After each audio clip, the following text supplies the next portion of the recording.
Dari beberapa kesaksian pelaku sejarah gerakan 30 September 1965, mereka menganggap bahwa gerakan ini adalah semata-mata persoalan internal Angkatan Darat. Namun, apakah faktanya demikian?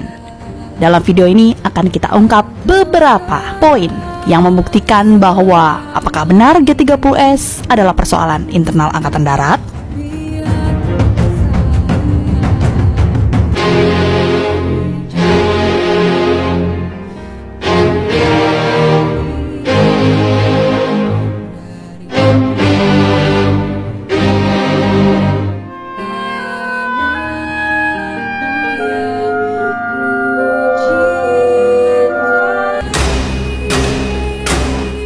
Pertama, mobil dan truk-truk yang digunakan menculik para jenderal adalah milik Angkatan Udara dan bukan Angkatan Darat.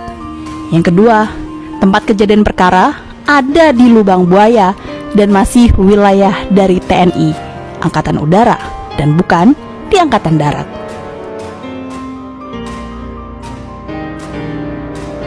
Ketiga, PGT TNI Angkatan Udara ikut dalam regu penculikan para jenderal.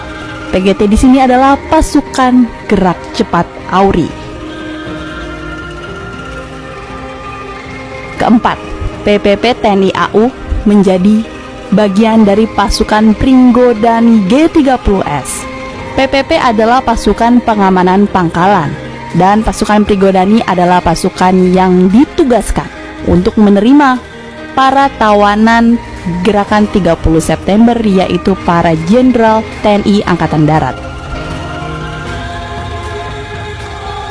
Kelima, Menteri Panglima Angkatan Udara memfasilitasi Aidit dengan pesawat Dakota untuk lari ke Yogyakarta.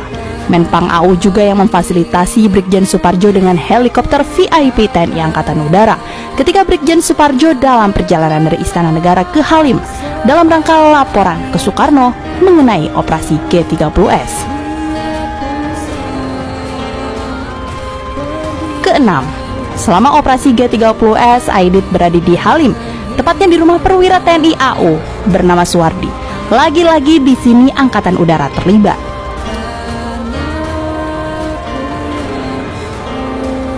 Tujuh, Cakrabirawa sendiri bukanlah representasi TNI Angkatan Darat, karena di Cakrabirawa anggotanya terdiri dari 4 matra, yaitu laut, darat, udara, dan kepolisian.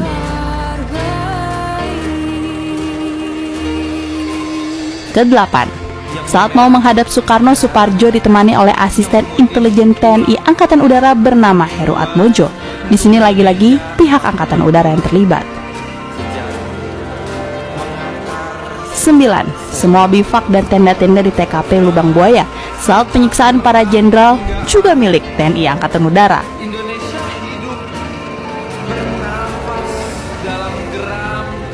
10. TNI Angkatan Udara memfasilitasi senapan cung untuk para pemuda rakyat, diambil dari gudang senjata TNI Angkatan Udara di Mampang.